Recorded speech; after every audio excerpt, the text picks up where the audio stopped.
This one was directed by McGowan under his directorial pseudonym of Joseph Surf. Little bits of information like that are always good to have about a series. And if you need more information regarding the series, The Prisoner, you can write to 6 of 1, which is the Prisoner Appreciation Society, at 871 Clover Drive, North Wales, Pennsylvania, 19454. Make sure you send them a self-addressed stamped envelope, and they're going to send you back a free information kit, which is filled with articles, interviews, all the secrets of Patrick McGowan's secret sex life.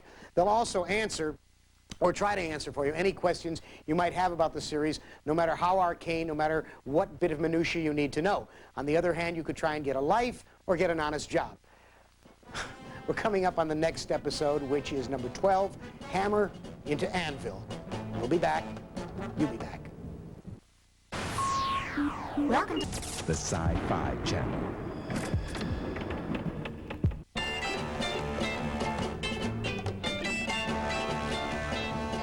We're coming up now on episode number 12, Hammer into Anvil.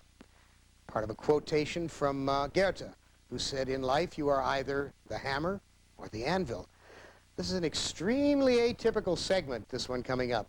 It is a mano-a-mano story in which a bully gets his comeuppance through the machinations of number 6, who for once does not spend his time trying to escape, but tries to get justice. Hammer into Anvil.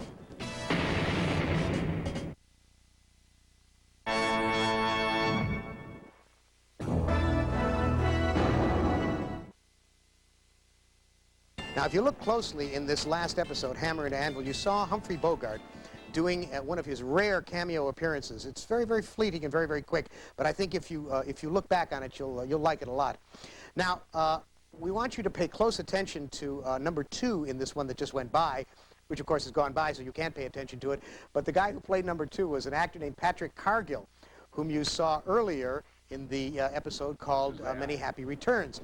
He was one of the British Home Office Secret Service flunkies, the one playing Thorpe, who didn't believe what number 6 had to say. And as a consequence, he was condemned to come back in this episode and get the crap kicked out of him by number 6. We're going away now, and we're going to go into our next episode, which is Do Not Forsake Me, Oh My Darling.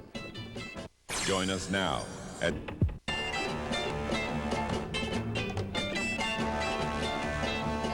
Gesundheit. The next episode is a very interesting one. Of course, I say that about all of them. We want to hold on to you here. We don't want you rushing off to some other channel. But this one is kind of interesting because McGowan was almost totally unavailable for the shooting of this episode. He was off busily shooting the film based on Alistair MacLean's Ice Station Zebra, directed by John Sturges, which ranks up there with the all-time worst movies ever made. And so as a consequence, he was almost totally unavailable to do this show. We don't want to give too much away, but watch how they carefully finesse it here in Do Not Forsake Me, Oh My Darling. Hi there. Welcome back. Still Harlan Ellison, still the Prisoner Marathon. The episode you just saw was originally shot under the title Face Unknown. This has no great significance, but I just thought I'd drop it in here to give you the sense that you're getting some deep and significant information in the background. The next episode that we're going to be doing, that's if Uncle Wiggily doesn't fall into the chamber pot and get himself flushed down into the ocean, is going to be what? I can't remember the title of it, but someone I'm sure will tell me. What is the title of the next one? It's called Living in Harmony. Do enjoy. Enter.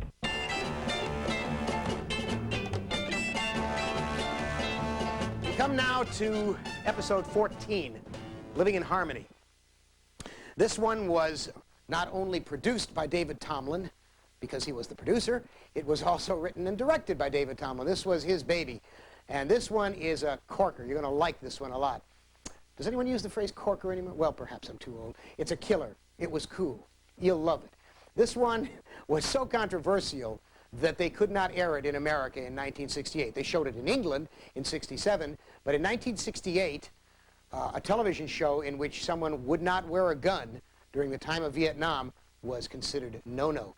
There's also a lot about hallucinatory drugs in this. It's a very interesting show, very controversial, and it has been seen here since, but not in its entirety. We now show it to you in its entirety. Episode 14, The Prisoner, Living in Harmony. The actor who played the kid, Alexis Canner, will return. His performance was apparently so affecting to McGowan that he insisted that he be written into several more episodes. And you'll see him in the very next one, which is called The Girl Who Was Death. Now, that was in the 60s. Today we would say The Woman Who Was Death, or The Ms. Girl Who Was Death, or The Person Who Was Death. Actually, you're not allowed to say dead anymore, so we would probably have to say livingly challenged. In any case, we're coming up now on episode 14, 15, something like that. I've been here so long, I've forgotten my own name. My own name. Do come back. Girl Who Was Death, episode 15. This one is kind of interesting because even though McGowan had done Danger Man, a.k.a. Secret Agent, he kept denying, and he still does deny, depending on what his mood is, I suppose, that number 6 is actually John Drake, the secret agent from Secret Agent. He kept saying, no, it's a different person entirely. And yet, in this episode, I believe it's in the cricket match, you'll see a man in a bowler, and they hired an actor named John Drake. And it's quite clear that throughout the series that the character of John Drake was used as the template for number 6. Earlier in Free For All, for instance, when you see the placards, vote for number 6, they used photos of John Drake. And the photo that's always dropped into the bin at the opening credits, that's a photo of John Drake from Secret Agent. So this episode is one of those dichotomous interludes, and I think you'll enjoy it very much. We're nearing the end of the marathon and of me as well. We only have another couple of hours. So sit back and enjoy episode 15, The Girl What Was Dead.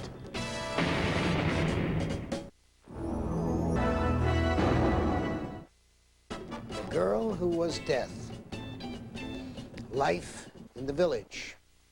It's a lot like this.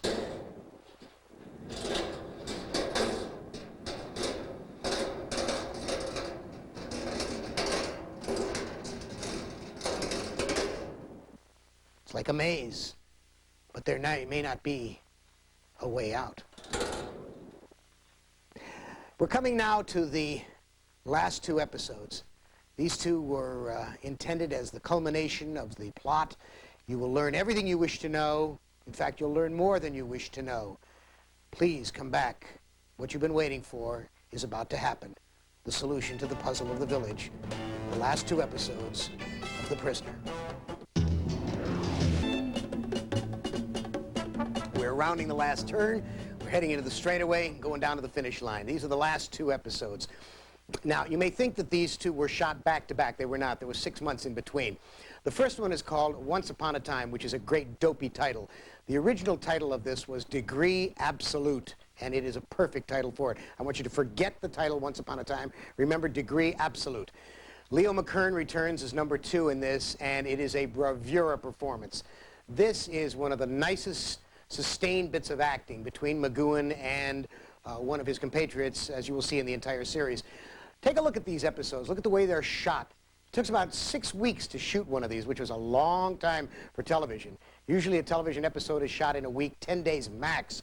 These things were very expensive, and they were shot absolutely beautifully. Watch carefully, because we're coming into the explanation of what it's all about in the village. I'm not saying you're going to understand anything, but this is what passes for the explanation. We come now to Degree Absolute, no matter what they call it. Episode 16, The Prisoner. How about that? You like that one?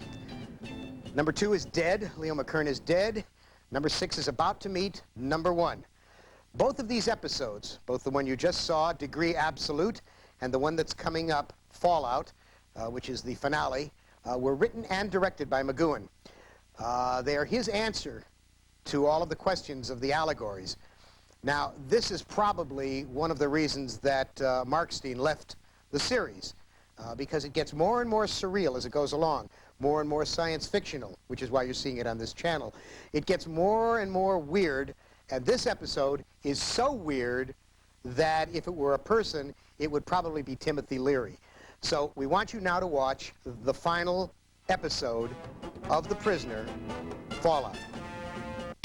Alienate. My name is Harlan Ellison, in case those of you who were here earlier have died and come back in a different form, possibly as Shirley MacLaine. This is the last episode. This one is called Fallout.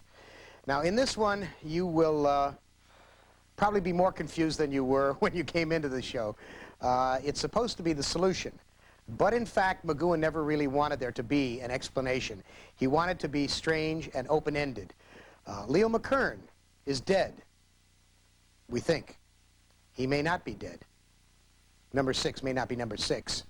Number 1 may not be number 1. You may not be who you were 17 hours ago. Watch. This is the last episode. We'll be back afterward. But now, Fallout.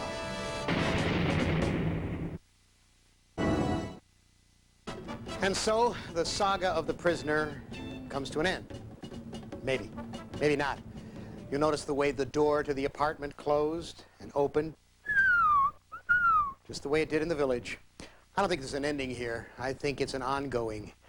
Leo McKern is not going to wind up in the House of Lords. That strange little man with the flower in his hat is not going to get to a safe haven hitchhiking on the Autobahn or wherever he was. And the prisoner, even if he goes inside his old apartment with the butler, played by Mr. Muscat, does not look as if he's safe. No openings, no closings, no openings, no closings. No beginning, no end. It is a Laoconian serpent swallowing its own tail. I think that's what we're intended to think of it, that it's just like life. It has no beginning, it has no end. It just keeps chugging on down. But in any case, you've seen all of the episodes of this most extraordinary television series. It had an enormous impact when it was first aired, and it continues to have an impact 25 years later, not only because of the exuberant acting and the brilliant scripting and the excellent direction, but because it has a universality, a feel to it. It talks to the paranoid in all of us, the conspiracy theory loony in all of us. And for those of you who are real conspiracy loonies, we suggest that you can write for more information about The Prisoner. And you can write to 6 of 1. That's the Prisoner Appreciation Society. It's filled with articles, it's got interviews, newspapers, bits of fish head. It's wonderful. It's a wonderful thing. No home should be without it. They'll also answer for you any of the weird questions that you want to ask them about, like, why was there an 8 mask inside the black and white mask inside number 1, and why does number 1 look like Patrick McGowan, who is fighting number... Don't ask me. I don't work here anymore. My time is done. 20 hours is more than enough. I'll answer all your questions. Other than that, be seeing you.